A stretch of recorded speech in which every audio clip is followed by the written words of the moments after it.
मैं आया हूँ तो आप समझेंगे शायद कि मांगने आया है, मांगने नहीं आया, लेकिन मजबूरी है हमारा। जिस तरह माजी में 75 साल में आपने हमारा हाथ बढ़ाया है, कुछ ऐसा आप हाथ बढ़ा दें तो मैंने कहा मैं वादा करता हूँ कि इंशाअल्लाह हम पूरी मांगते।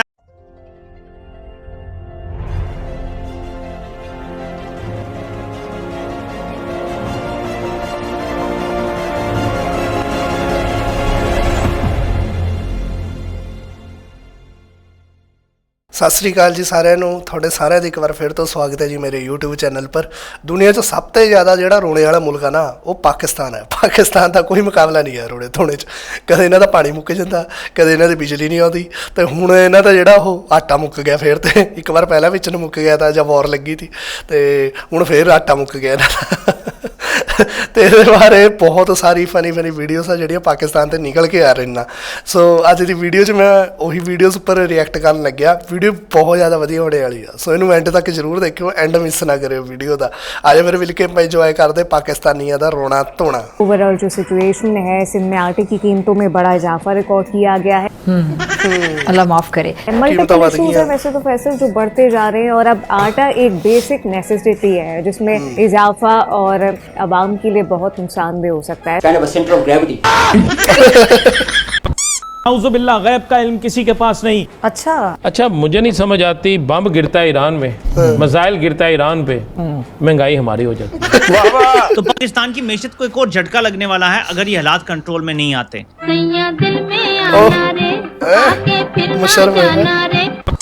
नजर आ रहा होगा जहाँ पे लोग रोटियां खरीदने आते हैं, ये रोटी लग रही है। उसकी वजह क्या है? न सिर्फ पंजाब के अंदर, कराची, इस्लामाबाद, पेशावर के अंदर इस वक्त आटे की रेट, आटे की कीमत को लेकर बहुत शोर पड़ा हुआ है। कुछ लोगों के बयानात थे कि हम चूल्हा जलाने आए हैं, रैलियां निकाली थी महंगाई के खिलाफ। मजीद ये भी कहा था कि अपने कपड़े फरोख्त करने पड़े तो वो भी करके गरीब का चूल्हा जलाएंगे। मगर बदकिस्मती देखिए, आटा अब गरीब और मिडिल क्लास तबके को मुंह चढ़ा रहा है। अभी गंदम की फसल के सीजन को खत्म हुए 3-3.5 महीने हुए हैं। अब जहां बहुत सारे महंगाई के मामलात हैं, पेट्रोलियम प्राइसेस हैं, एलपीजी की कीमतें हैं, दूध या बाकी चीजें हैं, ऐसे में आटे की कीमतें बिलखुसूस पंजाब में बढ़ जाना। पूरे पाकिस्तान में डिस्को डांस हो रहा था कि सुलह हो गई, अमन हो गया ये, और एक अकेला जुर्रतमंद टीवी एंकर अली नासिर ये कह रहा था कि जंग अभी खत्म नहीं हुई, पिक्चर अभी बाकी है। दोबारा से मामलात खराब होंगे। नहीं और मामलात खराब हो गए। नहीं अभी कोई नाकाबंदी होती नहीं और हमारी नाकाबंदी हो जाती।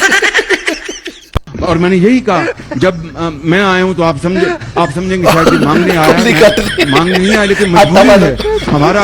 जिस तरह माजी में 75 साल में आपने हमारा हाथ बढ़ाया है, कुछ ऐसा आप हाथ बढ़ा दें तो मैंने कहा मैं वादा करता हूँ कि इंशाअल्लाह हम पूरी। बताया ये जा रहा है कि मीर जाफर कहीं तुर्की शुर्की के चक्कर लगा रहा है और क्वेश्चन लगा हुआ है पर्दे के पीछे, और बड़ा कुछ हो रहा है। अपना मुल्क जल रहा है, फिर भागा जा रहा है इधर उधर। जी मैं अमन ला के छोड़ूंगा। पाकिस्तान जो कि एक ज़रई मुल्क कहलाता था, एग्रीकल्चरल इकोनॉमी हमारी कहलाती थी। कहा जाता था कि 60-70% जो हमारे लेबर फोर्स है वो एग्रीकल्चर से है। जीडीपी का 25% के करीब डायरेक्ट और 40% के करीब इनडायरेक्ट हिस्सा एग्रीकल्चर से है। लेकिन हकीकत यह है कि जो मुल्क पहले चावल एक्सपोर्ट करता था आज इंपोर्ट कर रहा है, गंदम एक्सपोर्ट करता था आज इंपोर्ट कर रहा है, कॉटन एक्सपोर्ट करता था आज इंपोर्ट कर रहा है। उल्टा हो गया। दुनिया की आबादी 8 अरब से तजावुज कर गई है, लेकिन इतना खाना नहीं पैदा हो रहा कि 8 अरब पेटों को भरा जा सके। सैडली पाकिस्तान इस वक्त बहुत ज्यादा फूड इनसिक्योर है, फूड अनसेफ है, ना फूड सेफ्टी है ना फूड सिक्योरिटी है। बातें करोड़ों की और दुकान पकौड़ों की। खैर एनीवे, बात कुछ ऐसी है कि ये सब अपनी तरफ से लगे हुए हैं, यूं होगा वो होगा, आपने यूं कर दिया, गालिब फिल्म देखी है, ये सिर्फ कॉमेडी प्रोग्राम कर रहे हैं भाई। और जो कॉमेडी कर रहा है वो संजीदा बात कर रहा है। अरे जनाब, ये तो आप लोगों की बहुत बड़ी अचीवमेंट है। क्यों फिजा? ये हमारी बहुत बड़ी अचीवमेंट है। और कहा जा रहा है जी गेम आटा महंगा, चावल महंगा, गंदम महंगी, सब कुछ महंगा हो रहा है। कितना महंगा हो गया। अगर हम 1 किलो आटे की बात करें तो वो 130 से 140 रुपए किलो बिक रहा है। आप सोचिए गरीब आवाम कहां जाए। 150-60 भी बिक रहा है काफी जगहों पर। ये तो 10 किलो का ठेला जो 1400 रुपए का है, ज्यादा रखना है, वो अपना मुनाफा ज्यादा रख रहा है। लेकिन आप सोचें जो दिहाड़ी के लोग हैं, जो रोज डेली बेसिस वेजेस पे कमाते हैं, आप सोचें वो अपने गरीब बच्चों को कैसे पालेंगे। 2 वक्त की रोटी भी देना उनके लिए मुहाल हो गया है। फिर किस बात की ये हुकूमत है जो बैठी हुई है? प्रॉब्लम्स तो साझे हैं इंडिया और पाकिस्तान के। वहाँ पे भी पेट्रोल महंगा मिल रहा है, यहाँ पे मिल रहा है। कब हो गया लेकिन वहाँ 8-8 मील की लाइन लगी हुई है। अल्हम्दुलिल्लाह पाकिस्तान में लाइनें नहीं लगी हुई। अच्छा, सबर करो। देख लो रहना पाकिस्तान बीपीएल दे पंप पर वहाँ 6 लाख रेस्टोरेंट BPL बंद हो गया क्योंकि एलपीजी नहीं है। इतने झूठ कौन बोलता है इतने झूठ? आपके यहाँ कोई रेस्टोरेंट नहीं बंद हुआ, हालांकि आपकी भी एलपीजी की सप्लाई जोर से फेंको अपनी पूरी शक्ति के साथ फेंको। बड़े Pakistan is a much better manage country than India. Pakistan की 80% जीडीपी तो चली भारत के नाम पे रही है। भारत के नाम पे फूल जुलूल कुछ भी मीडिया में छापो, बनाओ, लिखो, डालो, अपलोड करो, सब भारत के नाम से चल रहा है पाकिस्तान के अंदर। भारत नहीं होता तो पाकिस्तानी तो वैसे ही भूखे मर जाते। भाई जब तेल सस्ता हुआ तो उस वक्त तक किसी वजीर ने, किसी मशीर ने, किसी ओगरा ने, किसी ठोकरा ने, किसी ने आके ये नहीं कहा कि जनाब आज तेल सस्ता हो गया है तो इस जुमे कीमत कम कर दी। उन्होंने कहा वक्त लगता है, वक्त लगता है। तो ये बढ़ाते हुए वक्त नहीं लगता सर, महंगा तेल जल्दी पहुंचता है। मैं कह रहा हूं पहुंचिया कि ये तो साढ़े बम छुड़ दें और चेक करें कहीं बम हम पे तो नहीं गिरता। ये पेट्रोल बम हम पे गिरता है। बात यह है कि इससे बड़ी नालायकी, इससे बड़ी नाअहली हम दोनों चीजें कह देते हैं कि अगर आप सस्ता पेट्रोल अवाम को नहीं दे सकते तो इसका मतलब है कि आप इस काबिल नहीं है।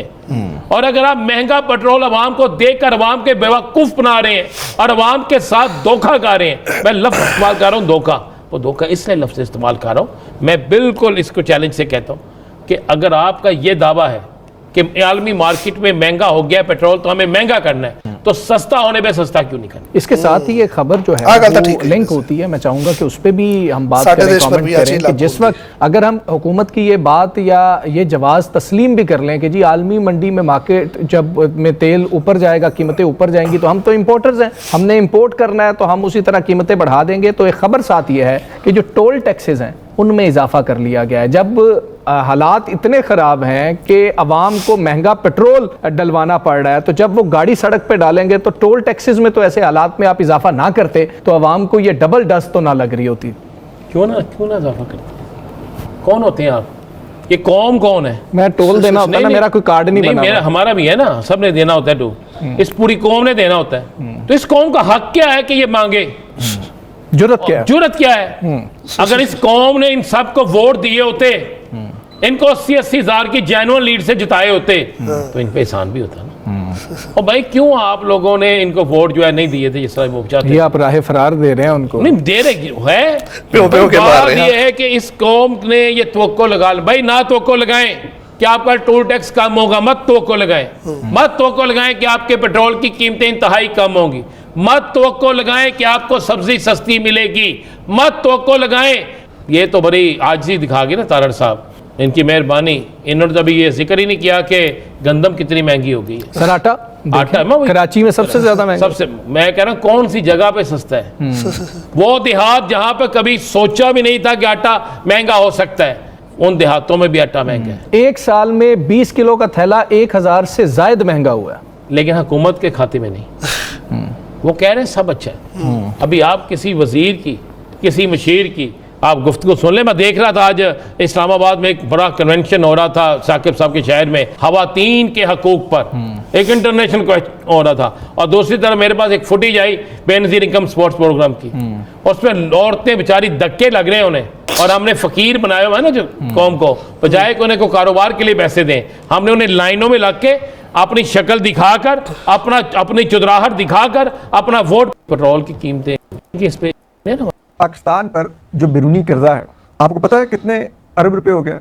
82,000 अरब रुपया पाकिस्तान पर बैरूनी कर्जा हो गया। पिछले एक साल के जो माली साल है उसमें इन्होंने 5900 अरब रुपया यानी कि 5,900 अरब रुपया कर्जा लिया।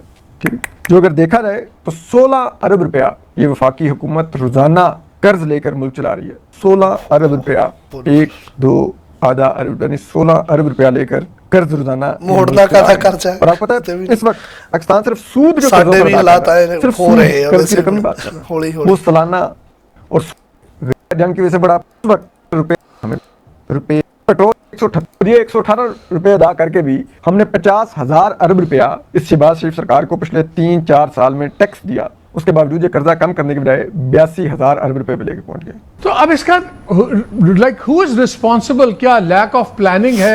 अब देखें हमारे फाइनेंस मिनिस्टर हैं, एक सीनियर बैंकर भी थे, बड़ा रिस्पेक्टेड फाइनेंस मिनिस्टर हैं, प्राइम मिनिस्टर को सारे कहते हैं तो जी डूअर है जी, वो सारा बड़ा वो क्या कहते हैं पंजाब स्पीड है, सब कुछ है।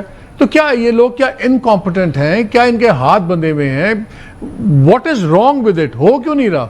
देखिए डेट जिस स्पीड से बढ़ी है कि जितना पिछले 4 साल में मियां शहबाज शरीफ साहब की हुकूमत ने कर्ज लिया है, ये 90% है जो हम उसके पहले 75 सालों में कर्ज लिया था। तो अगर कहीं पर पंजाब स्पीड या शहबाज स्पीड दिखाई है, वो तो कर्ज लेने में दिखाई है। हमारा टैक्स जो है वो तकरीबन 90% बढ़ गया है 4 सालों में, तो टैक्स के कलेक्शन के अंदर भी वही शहबाज स्पीड या पंजाब स्पीड दिखाई है। लेकिन दूसरी तरफ आप जाएं तो क्या बरामदात के अंदर एक्सपोर्ट्स बढ़ाने में कोई स्पीड नजर आई है? तो वो तो रिवर्स गियर में चल रहे हैं। सरमायाकारी की शरह रिवर्स गियर में चल रही है, एम्प्लॉयमेंट रिवर्स गियर में चल रही है, अनएम्प्लॉयमेंट 21 साल की सबसे ज्यादा है, पावर्टी जो है वो 10 साल की सबसे ज्यादा है। पावर्टी तो आप 1998 से कम कर रहे थे पाकिस्तान में, 20 साल तक कम करते रहे, पिछले 10 सालों में आपने पावर्टी बढ़ाना शुरू कर दी है।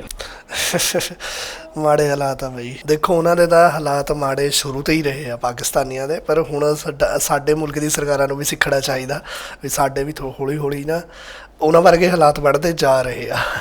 ਕਿਉਂਕਿ ਉਹੀ ਗੱਲ ਆ ਨਾ, ਮੈਂ ਉਹਦੀ ਗੱਲ ਨਾਲ ਸਹਿਮਤ ਹਾਂ। ਪਹਿਲਾਂ ਕਿਹਾ ਵੀ ਪੈਟਰੋਲ ਦੀ ਵੀ ਤੇਲ ਦੀ ਕੀਮਤ, ਕੱਚੇ ਤੇਲ ਦੀ ਕੀਮਤ ਜਦ ਵੱਧਦੀਆਂ, ਚਲ ਠੀਕ ਆ ਵਧਾਤਾ ਤੁਸੀਂ, ਪਰ ਜਦ ਘਟਦੀਆਂ ਫਿਰ ਘਟਾਓ ਵੀ ਨਾ, ਘਟਾਉਂਦੇ ਹੈ ਨਹੀਂ, ਵਧਾਈ ਹੋ ਜਾਂਦੇ, ਫਿਰ ਵੀ ਉਨਾ ਹੀ ਪ੍ਰਾਈਸ ਰਹਿੰਦਾ ਹਾਈ। ਇਹ ਚੀਜ਼ ਗਲਤ ਆ ਥੋੜ੍ਹੀ ਜਿਹੀ, ਅਤੇ ਆਪਣੀ ਸਰਕਾਰਾਂ ਨੂੰ ਵੀ ਸੀਰੀਅਸਲੀ ਇਸ ਚੀਜ਼ ਵੱਲ ਧਿਆਨ ਦੇਣਾ ਚਾਹੀਦਾ ਵੀ ਆਪਣਾ ਵੀ ਦੇਸ਼ ਥੋੜ੍ਹਾ ਜਿਹਾ ਹੁਣ ਜਾ ਰਿਹਾ ਉਹੀ ਆਰਥਿਕ ਸਥਿਤੀ 'ਚ ਜਿੱਥੇ ਪਾਕਿਸਤਾਨ ਪਹੁੰਚਿਆ। ਪਾਕਿਸਤਾਨ ਤਾਂ ਸ਼ੁਰੂ ਤੋਂ ਹੀ ਉੱਥੇ ਦਾ, ਆਪਣਾ ਹੁਣ ਜਾ ਰਿਹਾ ਹੌਲੀ ਹੌਲੀ ਉਸ ਉਹਦੇ ਪਰ ਉਸ ਕੰਡੀਸ਼ਨ ਵਿੱਚ ਆਪਾਂ ਕਹਿ ਲਓ ਨਾ ਵੀ ਮਹਿੰਗਾਈ ਦਰ ਪਰ। ਅਤੇ ਚਲੋ ਬਾਕੀ मजाक अपनी जगह है, पर मैं थोड़ा सीरियस हो गया इस चीज़ को लेके। हालांकि चैनल मेरा थोड़ा हसने हुसने वाला है ना, कॉमेडी वाला। बाकी पाकिस्तान वाले तो रोंदे ही रहते शुरू से, कभी इन्हों का उही आटा मुक्क जाता, कभी इन्हों का पेट्रोल हो जाता, कभी पानी की कमी आ जाती है, उत्थे कुछ ना कुछ इन्हों चलता ही रहता। बिजली तो भी बहुत तंग हुए, बिजली भी नहीं आ रही उत्थे चंगी तरह।